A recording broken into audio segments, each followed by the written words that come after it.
Nah, man, the Arsenal hype train has gone way too far. It's gone overboard. There is no way that people are putting Arsenal as more likely champions of the Premier League than Manchester City. What have they seen? What have you seen still to this day that you can put Arsenal above Manchester City? There is absolutely no way. I don't buy any of it. I don't see it. I still do not see the hype. And maybe I'll get enlightened later on down the season. But I still do not see this Arsenal hype train going anywhere. So why the hell does everyone have Arsenal to win the league or come second or be extremely close to it? I guess it's because of everything that they saw last season and whatever Arsenal have brought in this season with the new additions of Rice, Timber, Havertz, etc., etc., etc. But I don't see it. Still to this day, the transfer that they made and the first 2 to 3 games that I've watched of Arsenal, they haven't convinced me. They have not solved the problems that I saw in the previous season for me to actually put them forward as possible champions. And that's as a neutral. I don't care that I'm a Man City fan. I'm a neutral football fan at first. And I will remove bias and put the right team forward to win the Premier League. Whatever that team is, I will do it. I will gladly step down and put the patriarchy away and put that team to win the Premier League. But I don't see the Arsenal hype train. Damn near everybody thinks that the problem last season with Arsenal was the squad depth. But squad depth was not the problem. I'm telling you, obviously it played a factor, it played a part in them fumbling the league and them bottling the league last season.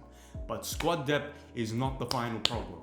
It's mentality, it's lapses of judgment, and it's the inability to kill a game off. And they still have not fixed that problem. I don't want to hear about squad depth, especially when you're talking about them fumbling the league last season. I don't want to hear, nobody talks about squad depth, or nobody was talking about squad depth when they were up 2-0 against Liverpool and West Ham in the first 20 to 30 minutes. Nobody talked about it. Where's the problem with squad depth there? They were playing great football. They were dominating. They were controlling the likes of Liverpool and West Ham. Liverpool at away as well, at Anfield, up 2-0, dominating the game. I don't see no problem with squad depth then. So why then do people, after they didn't win both of those games, then they start talking about squad depth? That was not the problem. You were in the perfect position, the prime position to go and see those games off. But what did Arsenal lack? Mentality, lapses of judgment, and most importantly, the inability to kill a game off. One more goal in both of those games was all it took to just send it to the finish line and see those games through. And just like that, they would have been champions. After the 25 year long wait, they would have been champions. But no, Bukayo Saka missed a penalty against West Ham, and West Ham came all the way back 2-2. Liverpool, they riled them up. I don't know what they did. Liverpool started to click, and all of a sudden it looked like Liverpool should have won that game, if anything. And just like that, Arsenal, 2 games, drawn. Then they go and draw against Southampton. Done. League done. That was it. It wasn't no squad depth. It was the inability to kill a game off. It was these lapses of judgment that they had during those games. And it was their mentality. The most important thing for a champion is to win games comfortably when you have to. Win the games that you have to. And win the gritty, grindy games against the teams that are up higher on the tables, that are more difficult to beat. You should be beating teams like the West Hams, like the Southamptons, comfortably. And that was the problem with Arsenal last season. Everybody and all those Arsenal fans were talking about, wow, imagine the stories that you could tell about coming back against Bournemouth and the 2 final goals, 2 final minute goals against Aston Villa. Those were what they were talking about.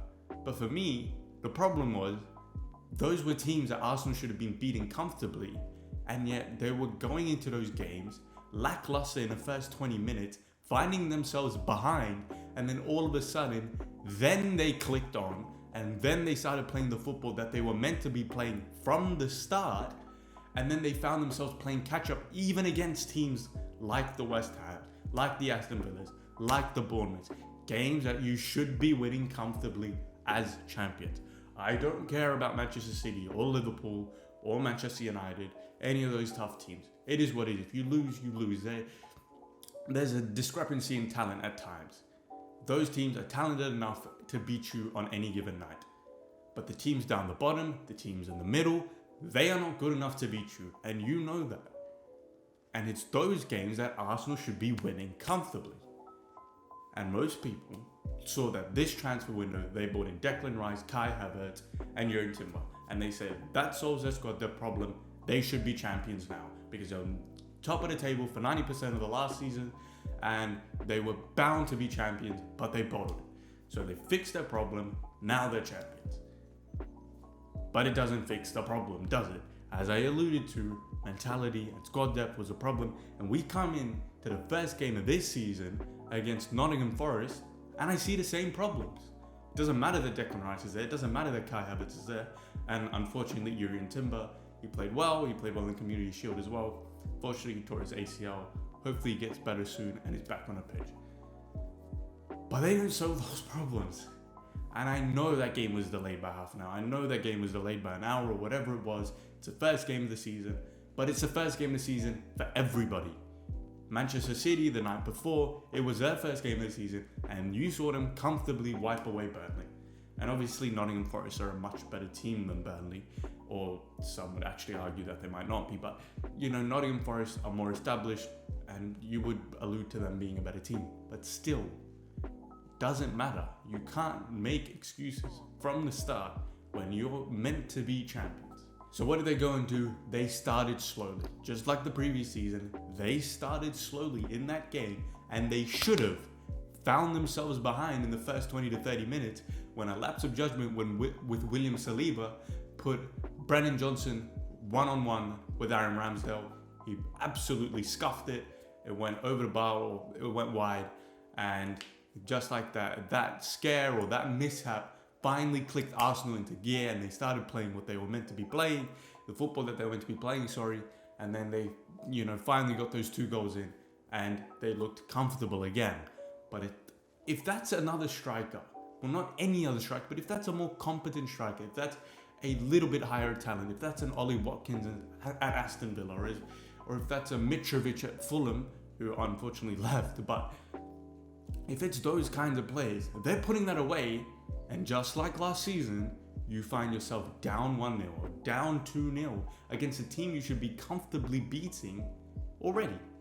Just like that. And then you're playing catch up. Luckily, Arsenal got away with one there. And finally, as they clicked in, obviously they went up 2-0. But then again, they didn't kill the game off. They started to play comfortable, but I guess that's one excuse that I'll give them, because it is the first game of the season. It is the start of the season.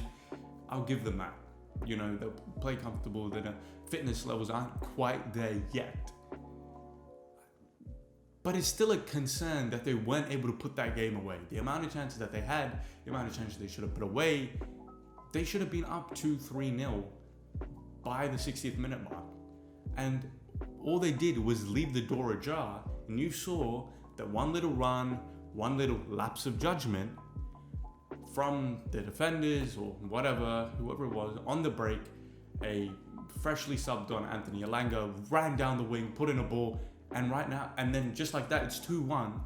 And with 10 minutes left to go in the game, a game that should have been comfortably won and looked like Arsenal were cruising, all of a sudden goes into mayhem in the last 10 minutes. Arsenal scramble and have to retake control of the game. And for what was the most part a boring game after Arsenal put in their 2 goals, turned into an absolute mayhem in those last 10 minutes. Because they left the door ajar, didn't kill the game off, had a lapse of judgment, and then all of a sudden Nottingham Forest were on top of them for a couple minutes. And just like that, they could have lost that game, they could have drawn that game, anything could have happened. A bounce of the ball another way, and a lucky shot, and you're drawn 2-2 on the first game of the season. You're meant to be champions. If that's what people are putting you up to be, you should be winning those games comfortably. Declan Rice, Kai Havertz, and Jurgen Timber still have not fixed that for me. What fixes this is the growth of those younger players and the growth of that squad. And I think that's what you bank on for this team to actually reach the next level.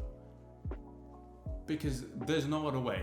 it's those young players, it's those Bukayo Sakas, those Martin Odegaards, and the Martinellis, the Salibas, the Gabriel Magalhaes to grow and develop even more. But everyone just assumes that the development is linear and they'll just keep growing and growing and growing, because the previous season, the 21-22 or whatever it was, the season that they just missed out on top four, came fifth, and they bottled the top four then as well. Everybody said they'll learn from this experience. Yes, they got better. Yes, they played much better football and they grew as talent. But that experience that they learned from bottling the top four and losing 3 games in the pivotal point of the season, where they had top four in their hands and were in prime position to win. Tottenham were nowhere near them 2 weeks or 3 weeks before those 3 games that they lost. Tottenham were nowhere near them. But Arsenal gave them a chance. They lost those 3 games, and then all of a sudden, Tottenham came roaring back and they took a hold of top four. They beat Arsenal, I think it was at Tottenham, and just like that, Tottenham go into top four and they get the Champions League place. That should have been Arsenal. Everybody knows that should have been Arsenal. And so people said they'll learn. They're young players, they're still learning, they'll gain that experience. It is incredible experience to have, they'll learn. And fair enough, I think that's true. It was their first time ever going through something like that. Surely they'll learn. And as I said, they got better and they were poised to be champions. They were in basically the same position, but with different stakes. The stakes were much, much higher, of course, but in reality, it's almost the same position.